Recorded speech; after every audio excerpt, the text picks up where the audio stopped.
Yeah. So I mean, this one was another one of those ones, kind of like Red Ink, where this one truly was like all three of us really came together, and you're going to hear a lot of different elements and styles all mixed into this song. I mean, the base concept of the music came from Ari. Like I said before, when we talked about it being kind of like a bullet for my Valentine Venom type song, like that intro, like that's was my what style. Yeah, of course. That's how Ari writes. And then we messed around with it. Like I came up with the main hook for it, and then Ari came up with the lyrics after that. Like it was, everybody had a Frankenstein it. Joe wrote like all of the verse lyrics and everything. Ari stole some of the lyrics from Smile and Watch It Burn for Reflections, even though that was already written. And then we had to take them back out of Smile because Reflections. Yeah. So that happened. I do have to, the very first line of the song, I have to draw my Easter egg in here. Otherwise I'll never get to say it.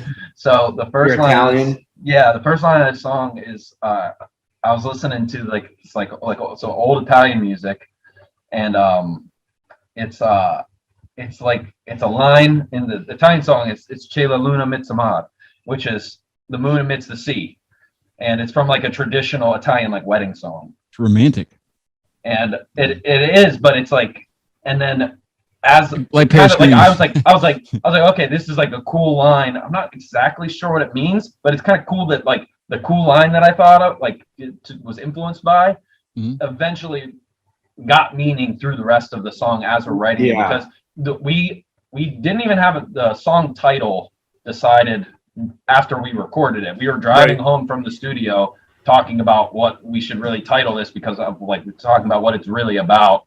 And Brandon, you put this one the best. Yeah, well, I mean, even at that point, as far like before we leave the name thing, like at that point we were still fighting about what it was. We didn't name it for weeks until after we recorded it, like when we finally decided on it. And like all the videos, like if you even watch, I think we have a behind the scenes video that's on YouTube for when we were writing and recording Periscreen and Reflections together, because that was in the same recording session. We were still calling it A Moon Amidst the Sea, like during recording. And then when we left, I think we had kind of collectively decided on Remnants, which would also have been a meaningful title to that song. But Reflections, I think, really it's harder to spell than Reflections, though. Yeah, that's true. But like that, even before that, it was Delay Song for about like 4 months. Delay Song. Yeah, it was Delay Song for really long. I could have gotten into that one. Yeah, it was Delay Song, like Delay. It was literally called Delay Song, and that was, I don't know, probably close to a year. Yeah. That could be on your set list too. Pieced it together, because that's what we'll write on the piece of paper. Yeah, we let that little delay piece go for I don't know how long. Like we wrote that and we were like, oh, that's so cool. But Periscreen is like super heavy. that intro sat there for like even before the band was formed. I think like it was almost, I think, a year and a half before we ended up using it.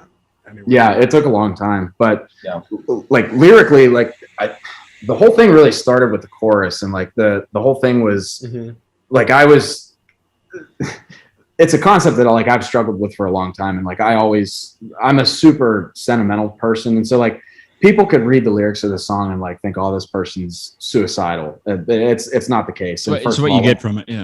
Yeah, but like it came from the perspective of 3 different people. It wasn't just, my words. Like that main line, like in the chorus, it sounds depressing, but it's really not. Like it's the whole bit of the song is reflecting on your past and like thinking about what's to come. So I mean, the whole concept of the song is just thinking about like questions of life and death, and like what's gonna come, and like why can't we just stay young where like we have our like happy memories and like we want to stay there? Like why can't we just stay there instead of just remember it? And so like that's the main line, is like I can't stay here forever. It's a crazy concept too, it's like coping and coming to terms with the reality that like the past is the past, and that's done.